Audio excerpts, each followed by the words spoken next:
Hi, everybody. Welcome to Mormonish. I'm Rebecca, And I'm Landon. and we are going to be talking about a topic that absolutely everybody has been talking about for the last week. Oh my gosh, what are we talking about, Landon? The power of women. I That's think that took a huge step forward in the LDS religion when we were told that women in the church are more powerful than any other women on the planet. exactly. Spoiler alert. Yes, I'm sure that most of you have been following this, and we, of course, have our own take on it and have even kind of data mined a lot of different stories from women and their experiences with power. I'll put that in quotes in the church, and we'll let our listeners and viewers decide if this really is a real thing. So let's go through just sort of the history of what's happened in the last week, because it's all happened really quickly and kind of in real time. In fact, probably by the time we air this, something new will have happened. But there's Yeah, it only seems so much we can do, right? they'll have to step back something here, that's That's for sure. exactly right. That's exactly right. So we could even take this back several months to the fall, just to recap very quickly, where in the San Francisco Bay Area, women in leadership, like for example, the Relief Society president, had been sitting on the stand along with men leaders. So when you're a woman in the audience, you look up and there's your Relief Society president, and she can look down on her congregation and the women there. And so it was just kind of a good scenario that I think had been happening. Didn't you understand that it had been like a decade? I mean, years, right? Oh yeah, they'd been sitting up there for a couple of years, it sounded like, and all of a sudden somebody decided that had to change. Yeah, Couldn't all of us allow that. exactly. All of a sudden from the area rep, the word came down, get down off the stand. So this was a big story with lots of puns about the stand. Women take a stand, women won't stand for it. But someone suggested in an opinion piece to the Salt Lake Tribune, why don't women kind of boycott church just one Sunday? And they picked March 17th, which is the birthday of the Relief Society. I think some of us kind of questioned, I know that's a symbolic day, but God, it's months away, right? And does anyone really remember? And that's kind of what happened. There was here and there, and I talked to the person who had come up with the idea, and she's like, yeah, a couple people did it, and hopefully it planted some seeds. It was that kind of an idea, but there certainly wasn't a mobilized, any kind of impact that anybody could see. So that's Sunday, the 17th, St. Patrick's Day. Well, on that same day, of course, the church had planned a devotional also to celebrate the birthday of the Relief Society. So it was a worldwide women's, say that 5 times fast, devotional. So most of us are like, oh, ho hum, okay, this devotional. Well, let's go to the next slide. There was something said. Okay, first of all, I'll start here. Okay, so this is the Worldwide Relief Society devotional and testimony meeting. And the first thing that we noticed when they put out this announcement, and this is very interesting because I showed this announcement to both men and women. I talked about this a little bit on the Mormon newscast that I'm on. And I said, what's missing? And every woman I showed it to got it right away. Most of the men did not notice what was missing. In fact, I had to laugh on the newscast because I showed it to Bill, Real, and RFM ahead of time, and they're like, I don't know. Suddenly during the newscast, RFM's like, ooh, I got it. And he figured it out. Do you know what's missing on this invitation, Landon? Well, you showed it to me, so Yeah. I did not get it initially. Yeah. I was like, oh, there's a man being the main speaker at a woman's devotional, but then you Yes. said, yeah, but look, his name's on there, their name is not. And I went, Exactly. It just says join us. And it has a picture of the three wonderful women who are the Relief Study presidency, but they're just us. Their names are not mentioned, but President Nelson's name, of course, is not only mentioned, but it's also in bold. So there we have it. The Worldwide Relief Society Devotional and Testimony Meeting, which was held on the same day that the walkout was supposed to be, where it didn't happen. So all of a sudden, this happens, and then we start getting feedback on what was said at this meeting. And there were a lot of, videos about women, and there were talks about women and how important women are. But there was one particular talk and one particular phrase or line that just stood out and kind of broke the internet, didn't it? it did. It was It did. unbelievable when you read it, Yeah. and you've almost got to wonder whether the I think it was Sister Dennis, Yes. you've got to kind of wonder, was this written for her, or did she really write this and come up with this concept on her own? Yeah. Because it was very disturbing. I know. I kind of feel like somebody wrote it for her. I don't know. I wanted to say blink twice if you need help, but for those and I'm trying not to make light because I know these are wonderful women who are serving, but they're just in a very delicate situation, I guess is how we would put it. So as part of her talk, Sister Dennis said this: there is no other religious organization in the world that I know of that has so broadly given power and authority to women. And that broke the internet because we literally almost couldn't believe what we had heard. And of course, in the post-Mormon realm, we expect the reaction, and we're all talking together and we're all texting, oh my gosh, can you believe this? Let's go to the next slide. Of course, I had to make a meme like I always do. So I put that statement up. There is no other religious organization in the world that I know of that has so broadly given power and authority to women. Then I put a picture of an 11-year-old boy next to it, which says 11-year-old boy, and he's saying, think again. And my point of that, of course, is that we all know that an 11-year-old boy can be ordained to the priesthood. And so right there, he has more power than any woman in the entire church. And more authority. And more authority. That's right. And again, those words, power and authority, we'll talk about that a little later, but even that's a little confusing. There's a lot of wiggling around with this and nuances on how they're using it. But the reality is an 11-year-old boy has the priesthood power and authority that no woman in the church at all, no matter age, no matter position, has. So in the post-Mormon world, oh, go ahead, Landon. I want to make the point that in the church, in a ward, there are four people who hold keys: the elders' quorum president, the bishop, the teachers' quorum president, and the deacons' quorum president. So, boy. Two of the four are 14-year-old boys or younger that hold the keys. No women hold any keys in the church. So that's interesting. Yeah, and I do know 11-year-old boys that have jokingly said, I won't name names, to moms, haha, I have, because they're told that, right? Yeah. And you just kind of go, ah. So in the post-Mormon world, of course, and maybe the nuanced Mormon world, we're looking at this and going, oh my goodness, I can't believe you said that out loud. And we thought, of course, that's a normal reaction for us to have because we also talk quite often about the imbalance of power in the church. So let's go to our next slide. Of course, right away, I thought that's a very strange statement to make on the heels of just a few weeks ago, Community of Christ called a new prophet president, and that's Stacy Cram. There she is, a woman. And this is a sister branch of the Brighamite branch, right? This is Community of Christ, used to be the reorganized Latter-day Saint. This is Joseph Smith III's church, Emma's church. And so right there, you don't have to look too far to find another restoration church, very similar to ours, that has called a woman as prophet president. What are your thoughts on that? Yeah, absolutely. I'm not saying that the Community of Christ is a true church or anything like that, but they certainly saw the ability to put a woman in charge and put her in charge. They didn't hesitate to do it. There's a couple other of the breakoff churches that we've been to where the women are allowed to pass the sacrament.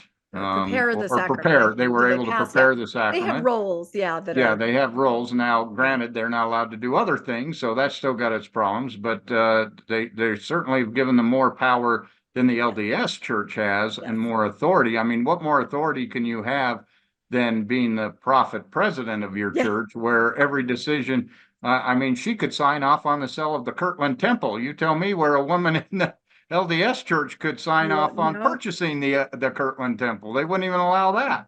No, so that was big news. That's right. So we can look to our own restoration-based churches for examples, and there are many women ordained in Community of Christ to many different roles, and they're the bishop here in Salt Lake is a woman. Yeah, that's right. Yeah, and that's just our restoration branches. You can look worldwide, and you can find women that are in positions of power and decision makers in their religion. So right away, I felt it was very naive and short-sighted to make a statement like that. It shows that you don't know a lot, I think, about world religions, other religions. That's kind of how I took it.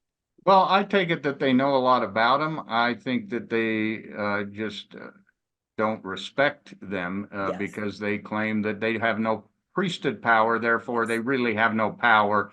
And just simply by the fact that you're married to a priesthood holder gives you more power and authority than a rabbi or a woman rabbi or a woman priest Exactly. in another denomination. That just shows complete disrespect for the authority of those other people.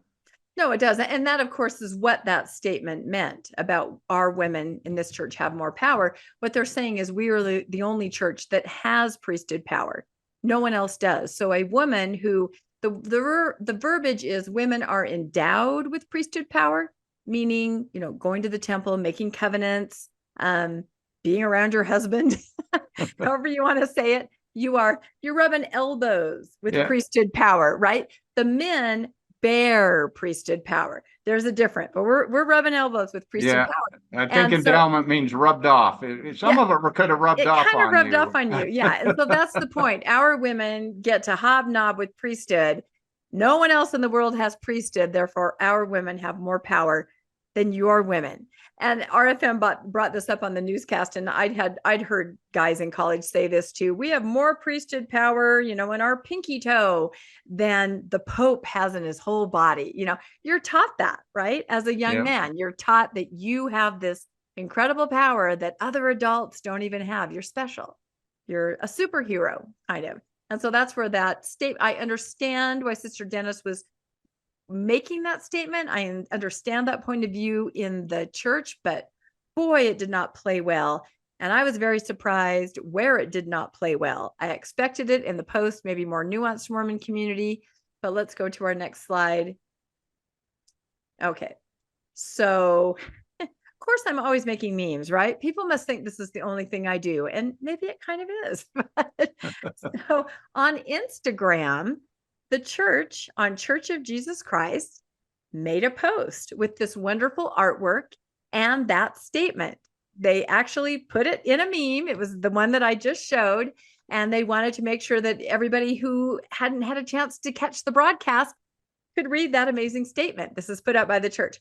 Well, I looked at the artwork and I looked at the women's faces and they looked a little like, don't you think so? They just look a little, it's a beautiful piece of artwork, but their faces just kind of told a different story.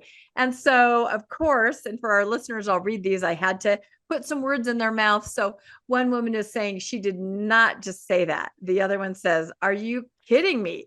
The other one says, "I have no words."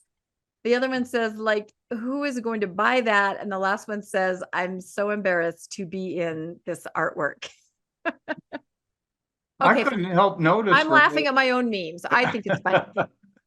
I couldn't help notice from this, but they're all very dark-skinned women, and maybe the one there near the end might. Yeah. No, they're definitely doing their part to show more diversity. And, that's to be applauded, absolutely, because for a long time, there was no diversity shown in any artwork in the church. So, and like I said, I think it's a beautiful painting. I really do. I'd like to see more from this artist. So, but this is a post where they shared that statement. And as the slide said, the pushback begins. And I think what we were most shocked about is that the pushback began from faithful Mormon women.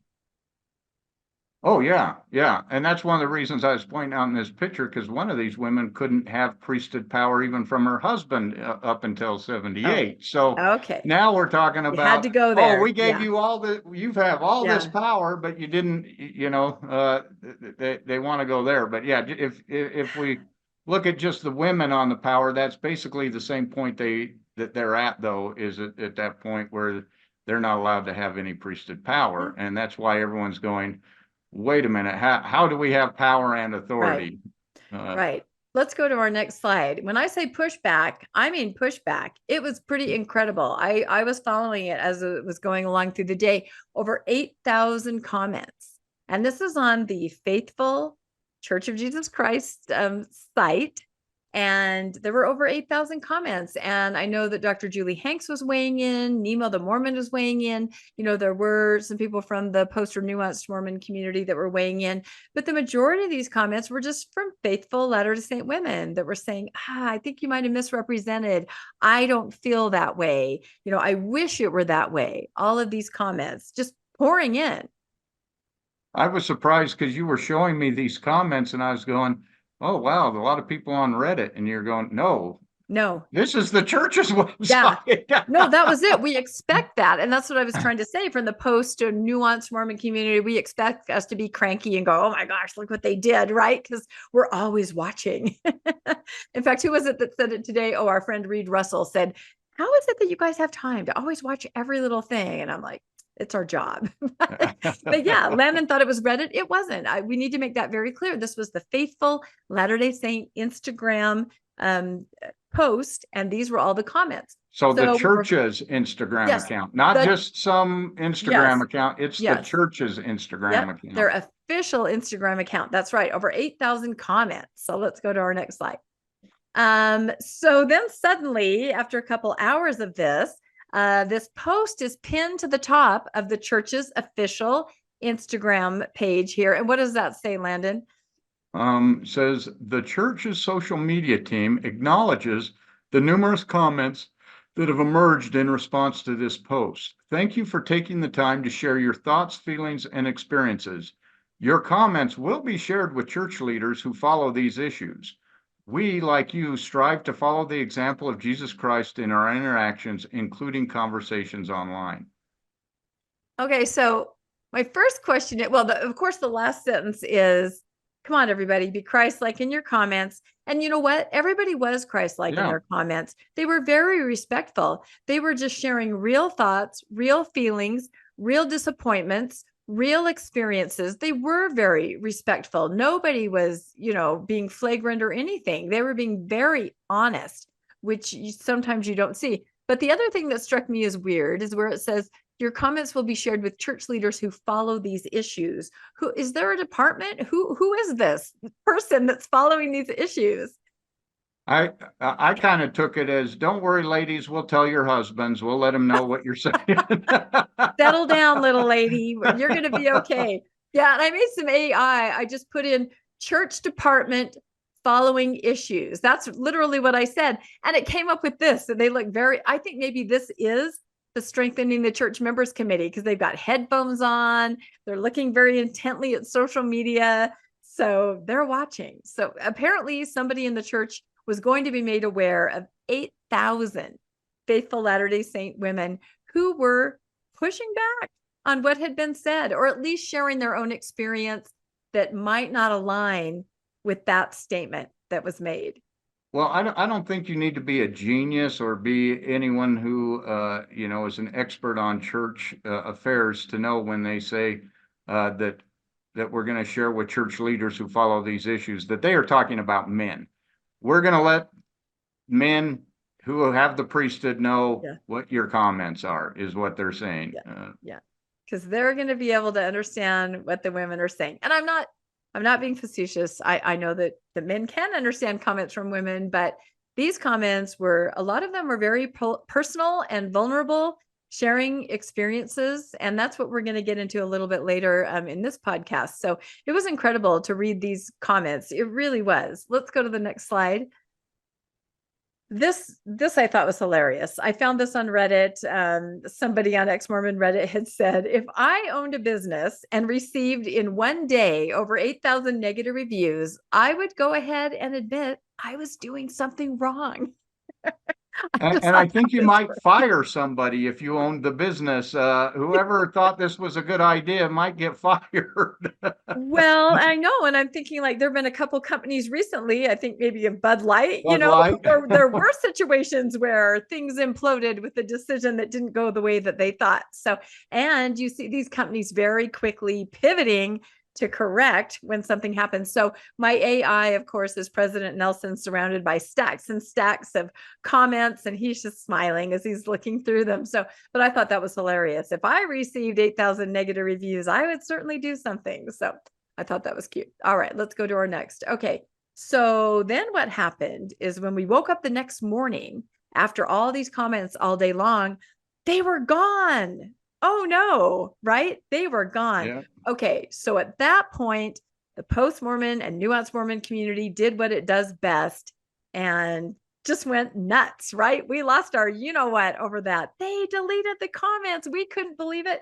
I had a post all ready to go saying, "Where's your walkout now?" You know, I was getting spicy. But then I dug in a little farther and I started to see some rumblings that it was probably just a glitch, like an internet or an Instagram problem across the board. So I held off on getting really spicy, and I kind of put something out that said this might be a glitch. And of course, nobody really believed it. And then I thought, if it is a glitch, the worst timed glitch as far as, because I think the bottom line is we all completely believed, of course they would delete them, right? Of course they would.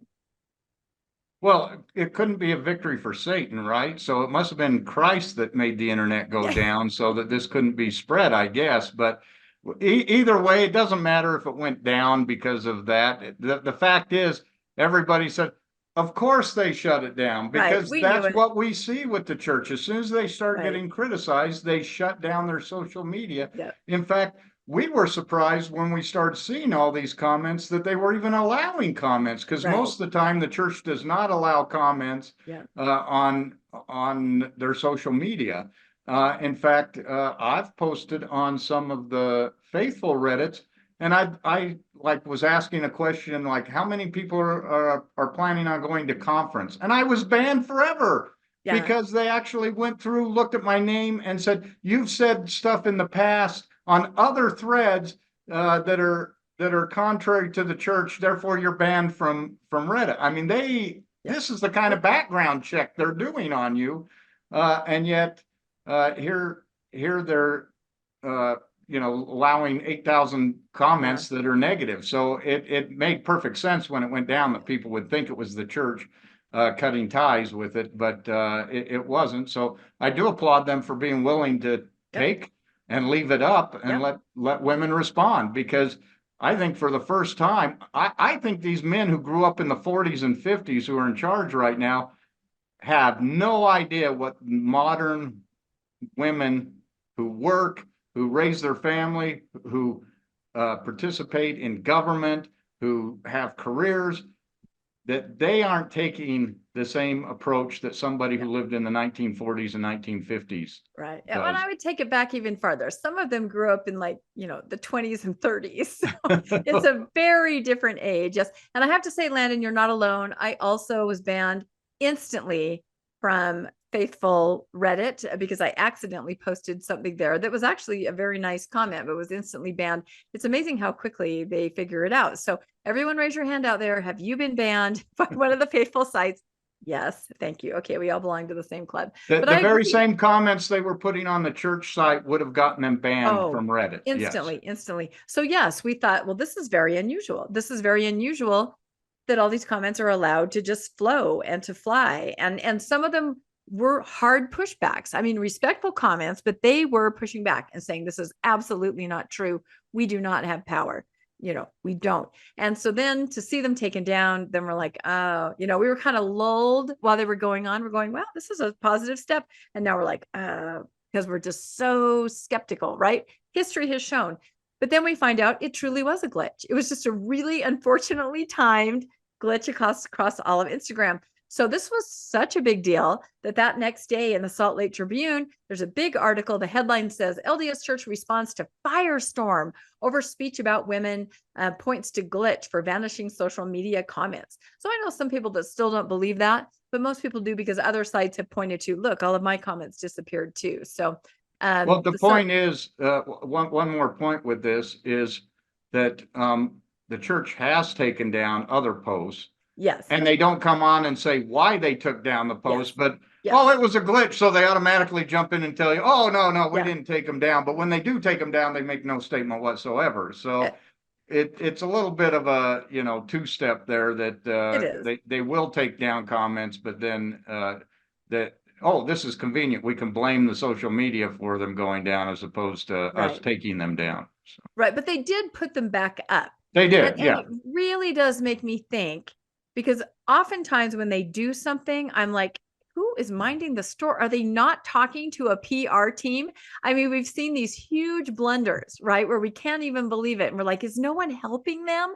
I feel like maybe in this case, maybe they were working with some kind of PR. Maybe they were working with Aaron Sharinian Well, they behind the probably scenes, couldn't find church him to spokesman. ask because we haven't No, seen him. no, we know where he is. He has an office. We called Salt Lake and he has an admin and he's there.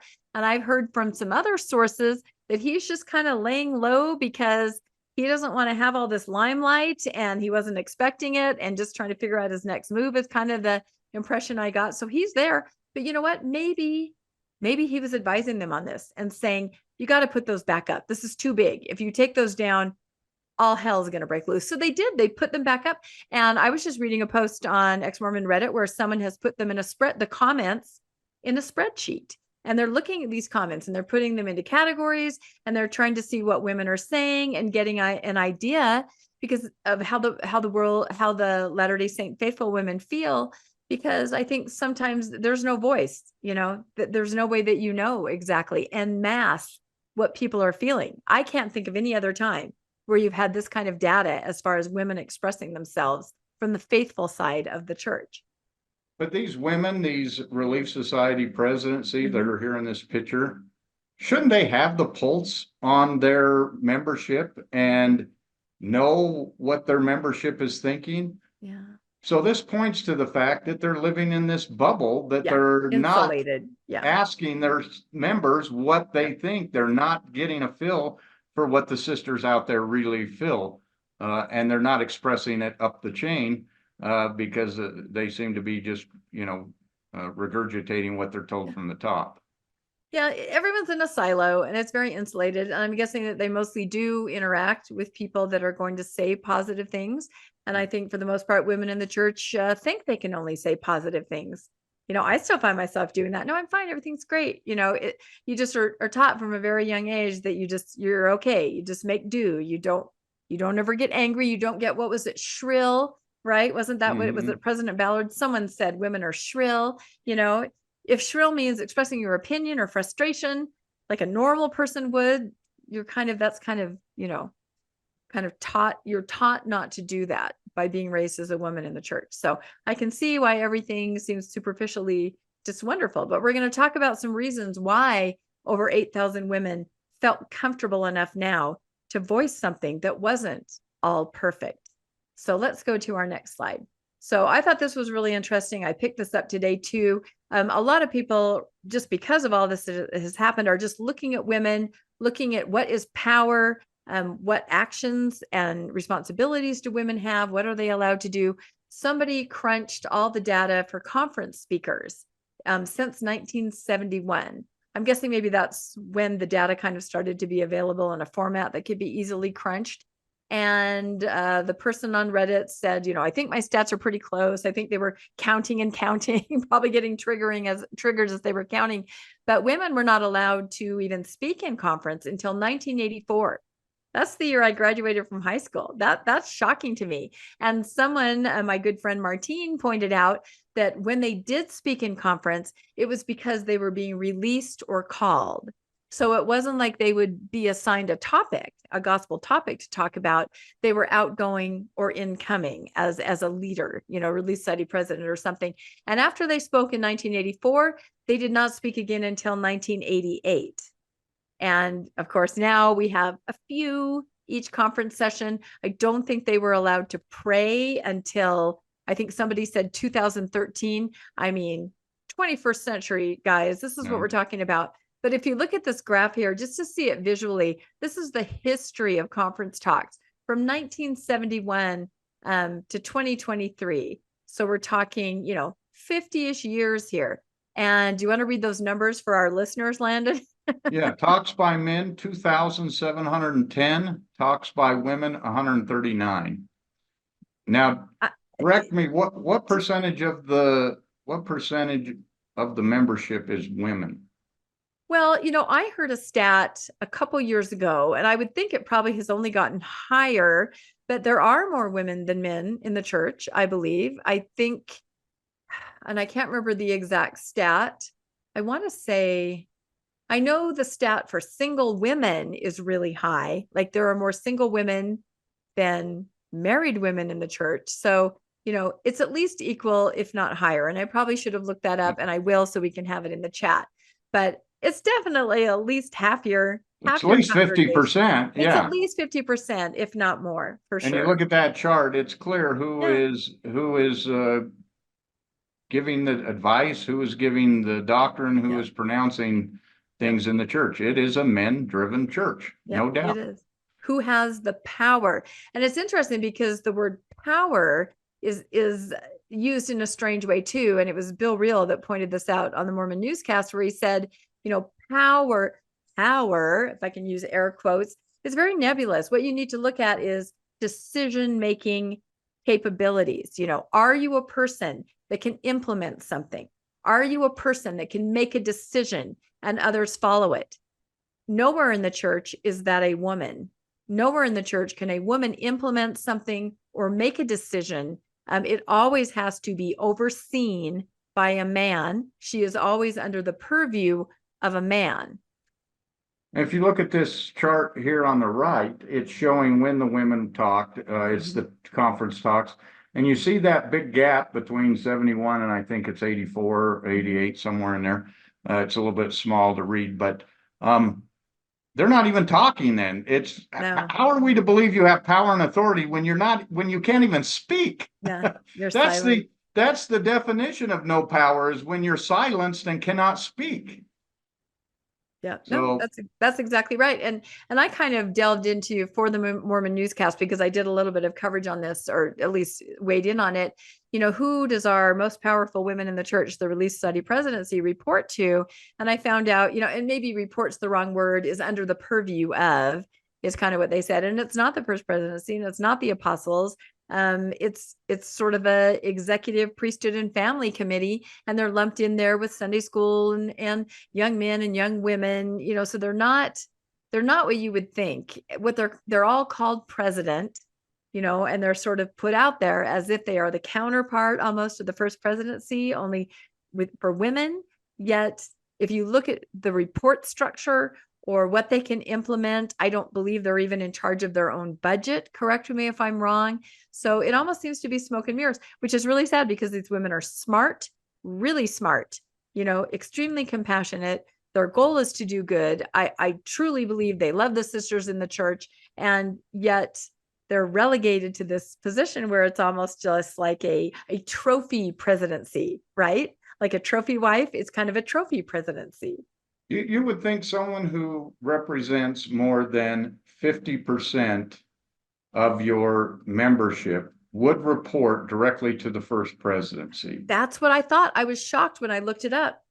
Not to a middle management guy who nobody even knows what his name is. And that's who they go to. And he somehow reports up to the apostles, who then report to the general presidency. Right. The women, their voices are way down here. It has to go through so many filters before it gets to the top that there's no way it's coming through as a clear message by the time it gets there. That is a really good point. And again, the structure is kind of nebulous. I just read several articles on it, and it was not completely clear.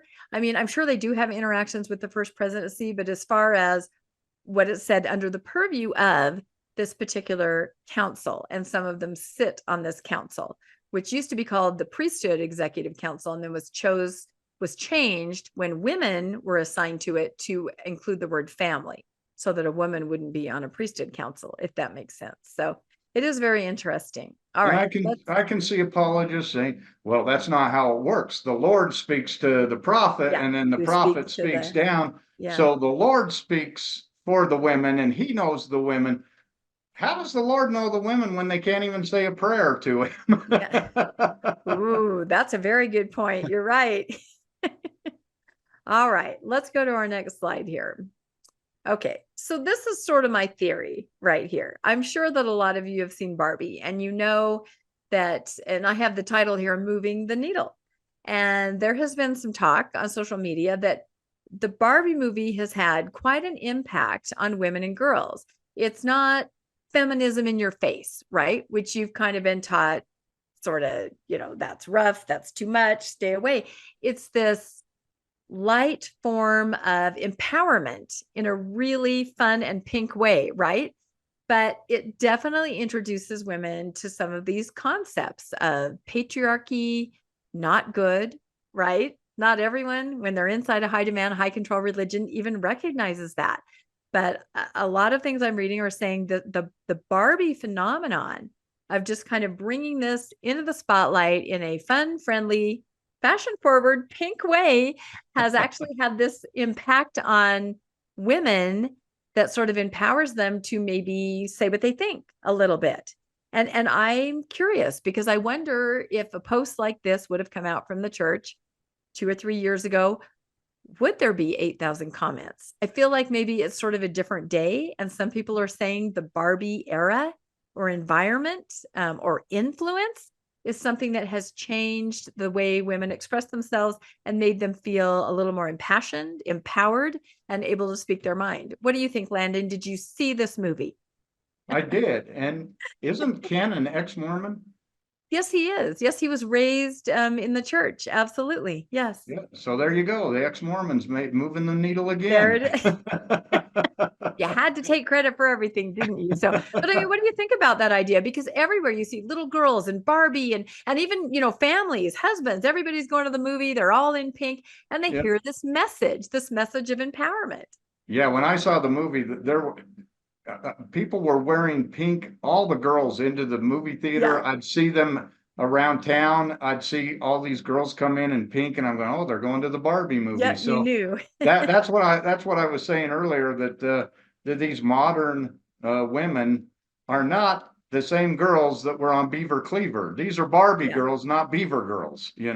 So Can you say Beaver Girls on a I mean, podcast? We might have to edit that out, Landon. I'm just saying. Yeah, but I know what you mean. No, and so I don't know if that's a fact. I don't know if that's true, but there does seem to be an environment of empowerment that's kind of growing. And it may partly be from this. So I thought that was an interesting observation on social media. So, all right. So what we decided to do for the rest of this podcast is we wanted to get some real women's experiences in church and see if they could tell us a little bit about what it feels like not to have power. Because we're just told that we have all the power. And then we see 8,000 comments from women that say, that's not exactly my experience.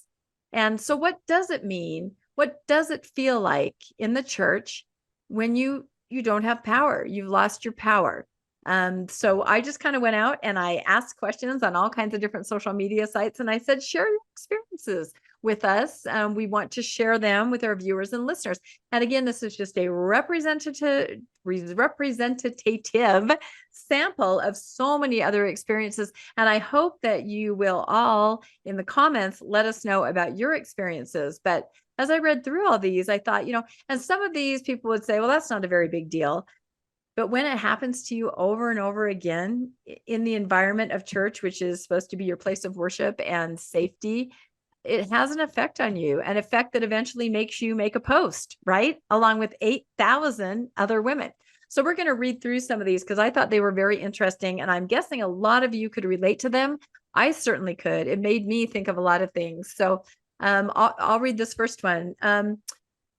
This woman says, I was the Relief Society president when I stepped away. And it got to the point where at one of my last ward councils, I didn't say one word the whole meeting. I didn't participate whatsoever, and no one noticed a damn thing. It made me realize that I was invisible to the priesthood in that room, and they could care less about anything I had to contribute. So, and you've been in bishoprics and you've sat in councils with women before, Landon. You've seen the other side of it. You've interacted with women. I mean, what have you seen? Have you noticed anything? Or as part of the patriarchy, Landon, can you not see? No, everyone, Landon is a very nice guy. So. I think this is kind of the bishop roulette thing. There are some bishops who are very respectful and very caring and care very much about what the women say, and there's others who are not.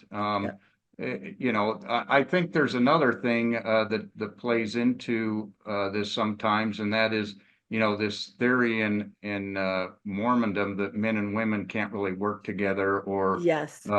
be in the same Or get a space ride together or together. get a Yeah. ride together, Yeah. because I've certainly seen this be an issue, Yeah. because you go to the temple and you sit in separate sides. Yeah. You're not allowed to interact, and so I think sometimes the men may be uncomfortable Yes. I agree. speaking to a woman because of that, the Yep. way the church views that, so they try to stay away. So I think some of that's church culture, and I think some of that is bishop roulette. It is. In fact, we have a friend who was a former bishop. We podcasted with him before with Natasha Helfer. And don't you remember that he says something like, if I were going to be bishop again, I would insist on women counselors. He had all these crazy ideas, but that was his perspective. And I think about that, what the resources that are wasted, the women that could serve in the church is desperate for resources and people. And here are these women just dying to do things in upper management, right? And they're not allowed to because of the structure. And I think some of the women would say to Bishop Joel, and we love Bishop Joel, they'd Yeah, we probably do. say, no, if you were in another bishopric, you would be my counselor. Yeah, there it is. That's But the right. way the See? church is set up, there is no way they're going to let men and women work together Nope. in the same environment, especially as close Nope. of an environment as Nope. bishoprics work, at late nights Yep. or Yep. whatever, working together. So there's no way that's going to happen simply from a moral point of Yeah. view. I can't see how they would make that work. I don't know if they would have to change the whole structure, but I definitely understand this person's point about being invisible. I think to a time when I attended an ordination of one of my sons long ago, and I happened to be the only woman that was attending. I mean, they invite family in, but I Mhm. happened to be the only woman that was there. Some cousins couldn't come. It just didn't work out. So And you've it got was all just me. boys. Yeah. I've got all boys. I have all boys, and of course it was the quorum and everything. And so everyone's sitting there in these chairs in the release study room, and it was after church. And the bishop says, everyone that's going to help with the ordination, step forward. Every single person in the room, every person got up and circled around my son. And I was just sitting there going, damn, can I take a picture? This is such an example. This is such an example of what this is all about. And so I just sat there, and the ordination is going on and everything. And then it did come down to bishop roulette, because other ordinations that I've been a part of, they usually say, and now would the mother like to say a few words, or hug your mother? You know what I mean? They include the women. This bishop, not at all. He goes, okay, thank you, everybody. Thanks. We're going to go. We got to go meet in that, and everybody started walking out of the room. And I was still just sitting there in my chair with my passive aggressive smile on my face. We all know that. Oh, that's an And ugly I know idea. Landon's like, I've seen that. Yeah, it's terrifying, isn't it? I have a terrifying passive aggressive smile. And suddenly the bishop looked over at me and he goes, oh, sister, did you want to say something? People are halfway out the door, right? Yeah. So they all turn around and they look at me, as they're walking out the door. And I go, that was awesome. I did. I very facetiously just gave it a thumbs up. That was great, But again, invisible, completely invisible. And like you said, bishop roulette. I've been in plenty of ordinations where the bishop or the leaders, tried really hard as much as they could to include the mother, to include the woman. But the bottom line is everybody got to go up and ordain my son, and I just had to sit there. So, and I made the note to myself as I was sitting there whistling, I'm older than everyone in this room. I think I have a higher degree than anyone in this room. Not that matters, but I was just making this observation, yet I'm sitting here. And you compare that action that happened with your boy, that happens, when your boy turns 12, when he turns 14, when he turns 16, over and over and when he over. turned 18. I don't ever remember going into my daughter's young women's class for any special anything. Yeah. Well, it's not my first bad experience with an ordination. I guess I'll tell this story again, which I've told before, since we're on ordination stories. So another time, another one of my sons was getting ordained. And so it was during church this time. So we were all pulled out of our classes to walk down the hall and to go into the deacon's classroom, right, where they were going to have the ordination. And so, like Landon said, I have all males in my family. And so everybody was pulled out of their classes and we all walked down the hall together. And my husband went in the deacon's room, and my son went in the deacon's room, and my other son went in the deacon's room, and my other son went in the deacon's room. And I tried to go in the deacon's room, and the deacon's leader said, "Oh, I'm very sorry. We're doing priesthood business. You're going to have to wait." And he shut the door on me. He shut the door in my face. And again, I stood in the hall with my passive aggressive smile, thinking those same thoughts, like, what kind of world is this? And then they finished whatever that business was. I can tell you what the business was. Was it talking about little factories? No. I don't know. They're going to assign them, "Johnny, you're bringing the bread next week." And then Johnny's going to go to his mom and say, "Mom, I need bread next week." But you can't be in on who's heaven forbid I can hear about the inner workings of the sacrament tray. Yeah. Johnny's going to tell you Sunday morning because you weren't there. You didn't know.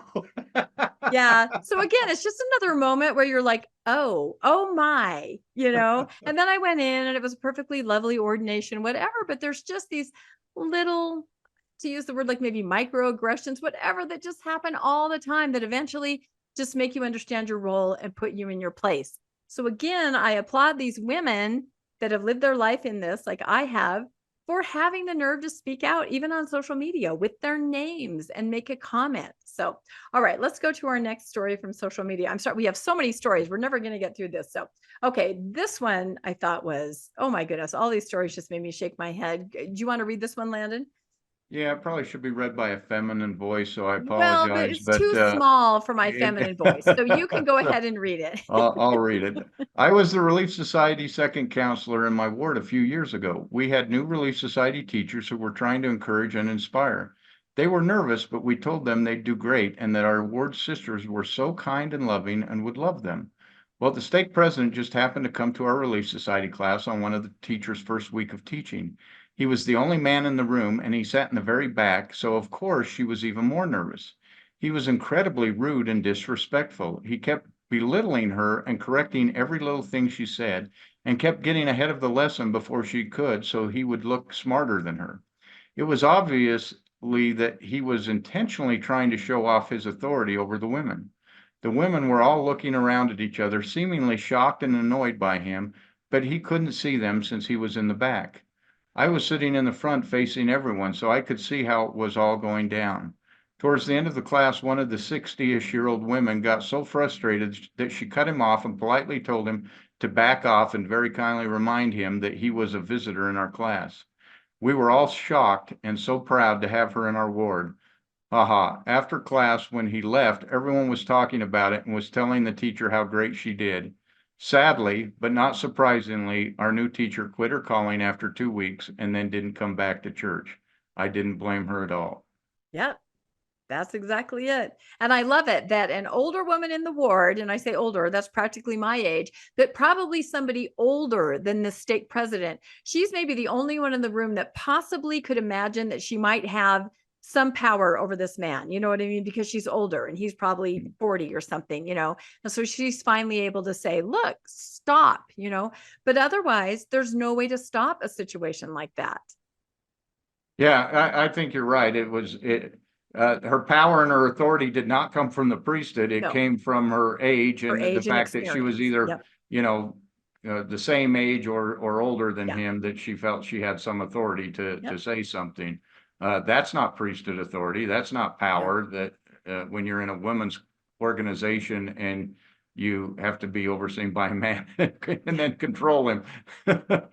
Yeah, no. And like I said, there were so many stories like this. I just kind of picked some that were representational, but age seems to have a lot of play in it. There was one story from a woman who said that when she was 17, she had her boyfriend was getting baptized. And no one else was there to help, no family members. And so she had planned the whole baptismal program, put it all together, got everybody there to the church. And she had put herself on the program as saying the opening prayer because, she's the closest thing to his family member.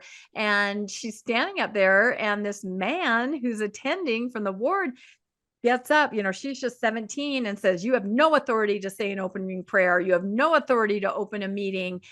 I'm going to say the prayer, and she's like, I was 17.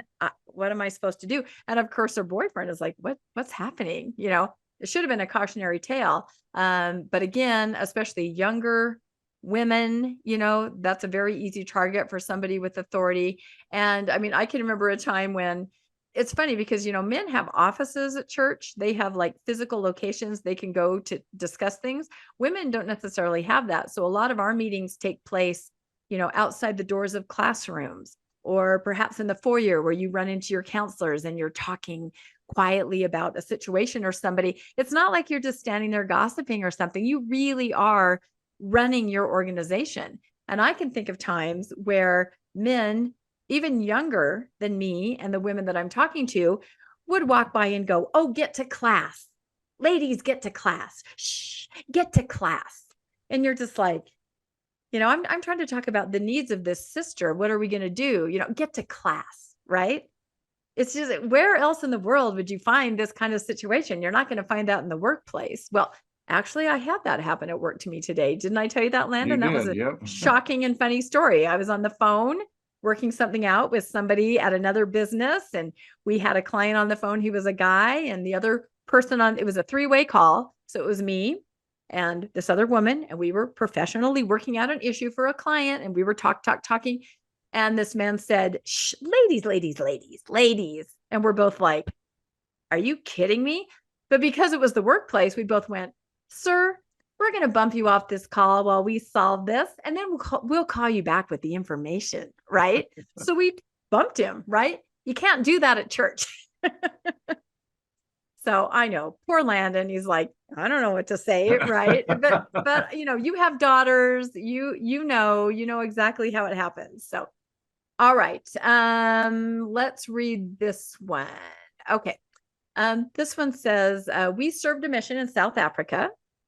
And upon our return to Canada, I felt like we had failed the people. We were in the branch where my husband was branch president. We had helped them run the branch. We'd done many things to assist them, but I knew that they needed temporal assistance, something the church was not forthcoming about. I could not settle down at home thinking about their lives and how hard they were compared to the people around me who thought nothing about using funds for decorations or just 1 3-hour evening. I wanted to do something to help, and I felt like I was called by God to go back and help the people learn some practical skills like sewing, etc. My husband suggested we use the micro lending method. So here's this couple. They've been in South Africa. They saw a great need. They're inspired. They've received a call in their heart to return and to do something for the people. And they feel very strongly. So then she goes on to say, in an interview with the bishop, I told him that I felt the Lord had called us to go back to do this. His response was, Sister Bo, I guess I should say it's Jean Bodie, is one of our friends. I believe that if the Lord had such a calling for you, it will come down through the proper priesthood channels. Because we all know how perfectly called people are, right? We all know how the calling always matches the person and works out perfectly. But again, how sad. I know there are the community of Christ is like that. You feel something you want to do, and then you go and you talk to your leaders and you talk it through, and then you get to do what it is that you feel called to do. And in this case, no, it has to come down through the chain of command. You can't just decide you want to go do something. You can't help people on your own. Yeah. How dare you help people? Yes, I think that's what Jesus taught. I think the parable of the what's the one where he finds the guy on the roadside? The Good Samaritan. The Good Samaritan. Yes, Landon, you've been away from church too long. I know, it's been too long. Oh my gosh! Or the could Good it be Samaritan? He walks along the road and he finds him and he says, "I really should help this guy, but I'm going to have to go check with my priesthood authorities first." Yeah. That's not how the story goes. You know what? They may rewrite it and then gaslight us and say that is how the story went. So, yeah, I was going to say the reason we're forgetting things is because this is another one of our midnight podcasts. Yes. So I've got the Mountain Dew in the cup. here you go. The Mountain Dew. That's right. All right, let's go to our next story. And again, I had so many people that wrote in, but I'm just trying to show some representational ones. So, and also there were stories like these in the 8,000 comments, as people shared things that were meaningful to them. So this is from the wonderful Chanel. And she says, I was told that as a Black woman, divorced woman, not affluent woman, I could never be Relief Society president, Young Women's president, primary president, or any leadership role because it wouldn't look right.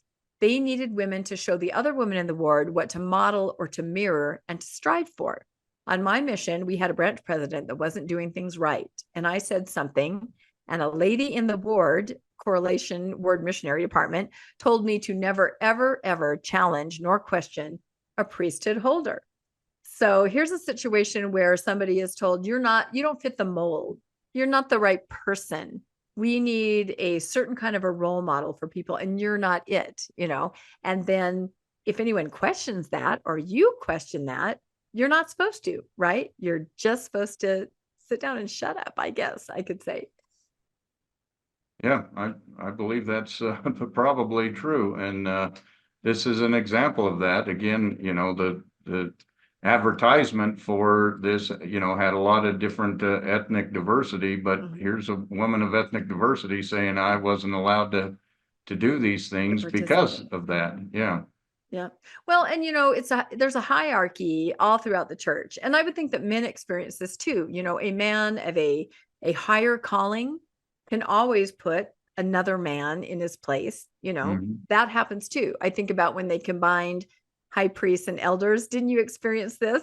Like I've heard people say this, like they're elders and they're talking, and then suddenly from the back of the room, now, settled it, and they have the final word, the authority. So it's there's a lot of steps in the hierarchy, and everybody kind of knows where they fit, and everybody stays in line. Yeah, I actually had left before they did that, so I didn't experience the combined. But I was a high priest when I left, and I could certainly see where that would be, because teaching in the high priest, it was always a challenge because you always had somebody who would, oh brother, and correct you from his experience of whatever he was, because he was a temple president or a mission president or something like that, Your resume. So, yes, they'd use their church resume against you. Yes, absolutely. Yeah. So I do think men experience this in the church, but then imagine that any woman can experience this simply by the fact that the other person is a man. Yeah. I mean, it's at every turn wherever you are. So, all right, let's read on. Oh, this was a good one. Do you want to read this one, Landon? Sure. I have a simple example. I was sitting in a Relief Society class, and the bishop was visiting for that day. The Relief Society teacher was being very vulnerable, talking about the temple and how she felt weird and awkward there, and it wasn't her favorite place to go. And he piped up from the back and said, we need to stop worrying about how we feel about things. Stop listening to the little voices in our head and just be obedient and do what we're supposed to do and be where we're supposed to be. She was so embarrassed, she teared up and had to take a break from teaching for a minute. And I piped right up and said, if it was Jesus right now sitting in our class, he would never have said what you just said. And it's easy for a priesthood holder to feel fine about going to the temple, but not so easy for a woman. I got the glare of all glares, and he actually didn't say another word, nor did he confront me after class. Yeah, this is Lila's story. I was going to say, this is Lila. I know. Can't you just see her doing that? Yeah. Well, interesting that he would say, don't listen to the little voice. Yeah. Well, there's a difference between, he thinks that women have like this women have a voice crazy in their dialogue in their head. Men have the spirit whispering stuff to them. Yeah. No. And again, it's a woman's meeting where a woman is sharing something with other women that they probably can relate to, and she's being very vulnerable, and she has to be corrected. And I understand that. One of the few times I tried so hard to never go to Relief Society, I always had a calling somewhere else, like in Scouts, which meant I had to go, I don't know, practice lighting fires in the parking lot. Anyway, I did everything I could not to have to go to Relief Society.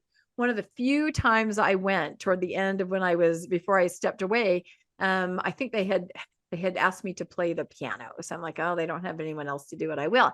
And it was ward conference. And so some of the stake leaders were visiting. So there was a high counselor in the Relief Society room, which I thought was weird. And the president goes, so we are going to have a round table today. Move your chairs in a big circle. And we're going to talk about the things as women that we really, we can get vulnerable and we can discuss with each other. And Brother Brown's going to lead the discussion. Yeah, no, I'm not kidding. And so he also looked kind of uncomfortable. And I remember he goes, so what is it that's bothering us? He said. And I'm like, what the fuck? It was one of the strangest experiences. And it was so uncomfortable. There's like 30 women in a circle with one man.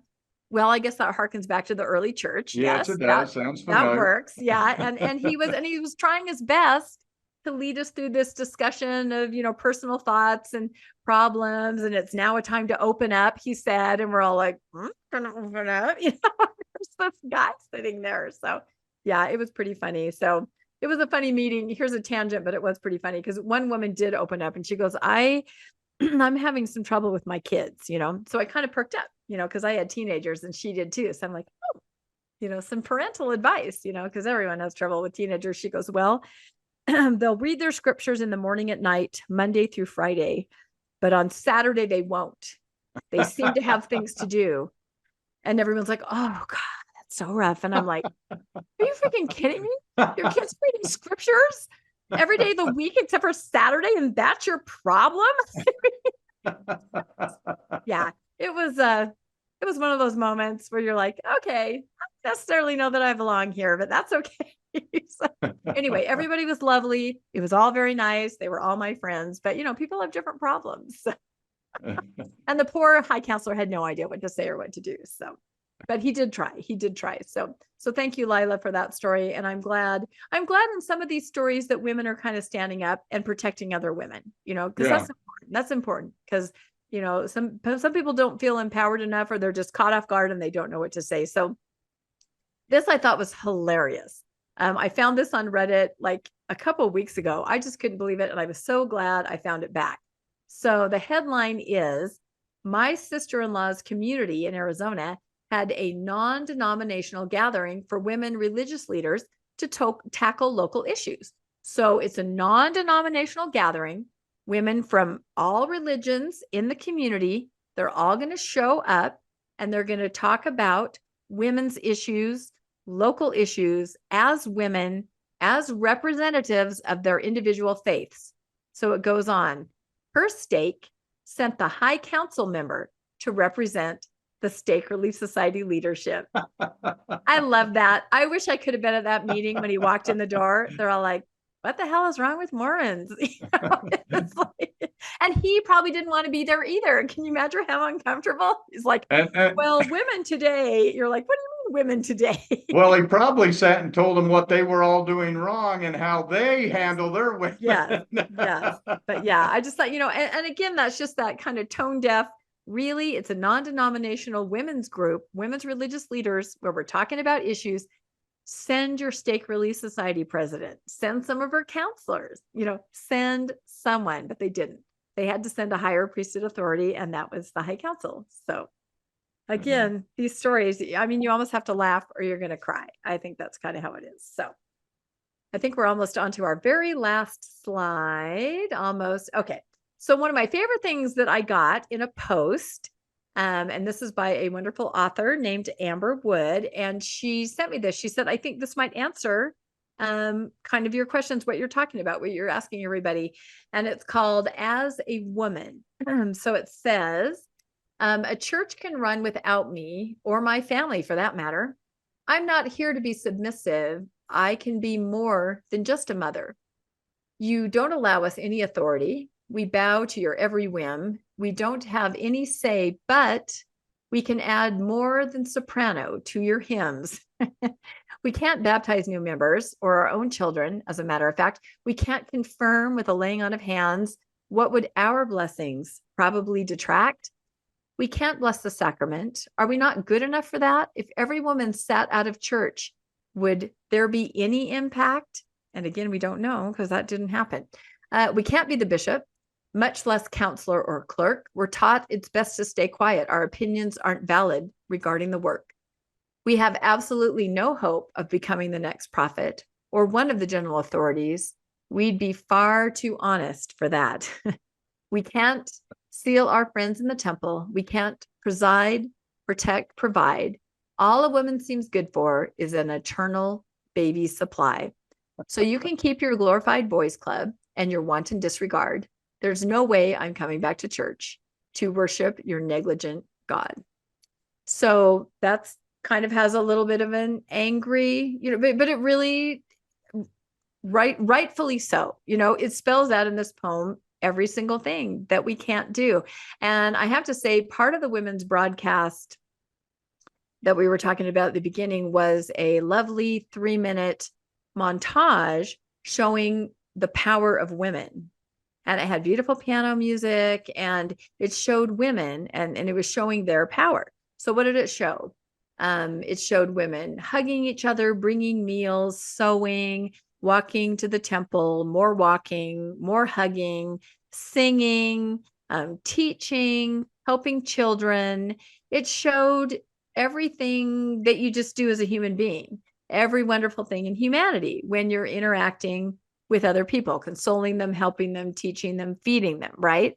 You can do all of that without, any kind of power. So we were on the newscast, we kind of covered this, the Mormon newscast. We were thinking, what would this look like if this were a priesthood montage? What would you expect to see there, Landon, if it were a montage of priesthood holders? Giving, baptizing, blessing babies. Yep.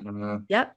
Exactly. Laying on of hands, leadership, blessing the a sick. prophet speaking, Yep. bishop leading, Yeah. all those things. Exactly. And none of those things could they show with the women's montage, because we don't have that power. We don't have it at all.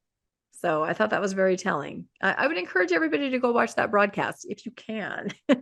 It's very interesting. But I think the whole experience of last weekend with the women's stand down not happening, and then this broadcast and the things that were said and women standing up and just having a voice was the beginning of something. I feel, don't you kind of feel like a shift in the wind a little bit? I think this was better than the women's walkout. It was. It actually, I think the women's walkout would have only been performed by those who are already very nearly out or on the Good fringes. point. This went straight to the women, Yep. the active, believing, strong members of the church. And I think it was a bit of a shelf breaking moment, because the women were saying, "Don't gaslight us. We Yeah, don't they have were. power. We know we don't have power. Don't try to tell us we do. Yep. You say it the way it is. We are not expected to do these things. We will not be given this, power. I think they And we know eventually it. will. But for now, they're being told you won't get it, and you know Right. that this isn't your role. And it's just so sad to me when I see a church. This is one of the things I saw so clearly once I left, and I started actually interfacing with women, because that was forbidden in the church. But I've worked with women like you and with so many of the smart women we have that come on the podcast, and I'm going, how are these unbelievably intelligent women allowed to play the piano and sing songs? Yeah. That's all they can do I think that's our next slide. Go to our next in the slide. I think because church. we're ending exactly what you're saying. Yeah. Oh, wait. Yep. 50% of your people can't do, any of these responsibilities. You could be a CFO for your company, but you can't be the ward clerk and count the money. And when you are not allowed to touch the money, when you're not allowed to control the dialogue, when you're not allowed to make decisions, you do not have power. You can spin it any way that you want, but you do not have power. And the women recognize that, and they're saying, okay, we're accepting this, but don't try to tell us that we have what we don't. And I thought that was the message that the women were sending back to the church. It was the message. And I think a lot of them said, you as women in presidencies at the higher levels of the church, you are the ones that are gaslighting us. Stop, stop. I don't know if you really feel this way or you're just towing the party line. I'm sure you're wonderful women, but stop. You know that we don't have these privileges that others do. And like you said, people accept it. They work within it, but don't try to pretend that we do when we don't. And I think about that information that came out a couple months ago about what it takes to run a ward. Do you remember that? The church put out new parameters. They were changing it, how many members they need, how many priesthood holders, everything they offer, everything they, made us consider. How many young men you needed, how many young women. Yes. And priesthood holders, it was all men though. There was no mention of women whatsoever. It's like, you need 17 priesthood holders. You're going to need this level of this and this. It was as if they were absolutely invisible in the inner workings of the ward. And we know that's not true. And when I say over here in the title, a wasted resource, every ward is hurting for people to serve in any capacity. I mean, we hear about wards that are combining, even unofficially, so that they can function. Have you heard about these wards, Landon? When they'll take two wards, they'll combine so that they can have enough people to do the auxiliaries, and then they'll kind of still be separate wards, but they're combining in certain circumstances. And the only purpose for that would be to make it look like you have two wards instead of one. Yeah. Well, and I think they do it for like the youth too, because if you're in a ward where you've got three, and I mean, what is that? I think they're starting to finally understand that. Yeah. But anyway, the point is they're so short on people and resources. And I will bring the LGBTQ community into that. Here are other people that are dying to serve, that are dying to have callings. And again, through policy and doctrine, half your people, probably more than half your people, cannot serve when they're so willing and they're so able. And what a waste of resource. Yeah, that's it. So to end on a more positive note than that, I do think this has made a difference. I don't think we've seen the end of this, dare we call it activism? I know they use that as a dirty word, but it's not. It's something that will move the needle. It's speaking your truth, and it's telling people we can do better, which is also what I have up here on the headline. So I hope that's true. I hope we can do better, but boy, I never thought I'd see anything like this weekend. Did you? I didn't. And, as a man, I can stand up and say women shouldn't be treated this way. Right. But until the women stand up and say, we're not going to be treated this way, nothing's going to change. And I kind of saw that in this, exchange. So I agree. And not just post-Mormon women, because we're always complaining, right? Or nuanced. I mean, these are the faithful women that are saying, look, everyone can do better. This can be better for us in the church. And I want it to be better for women that want to remain in the church. I want everybody to have what they want, whether in the church or outside of the church. I want everyone to be treated fairly and to be able to serve in the capacity that they can make a contribution and make a difference. And we didn't even talk about sister missionaries compared to elders. How you go put in all the work and then you just hand them off to the guys to be baptized, and where you get to sit on the sideline and watch. Well, I think you can hand someone a towel now, maybe. You may be able to do that. So thank God for that.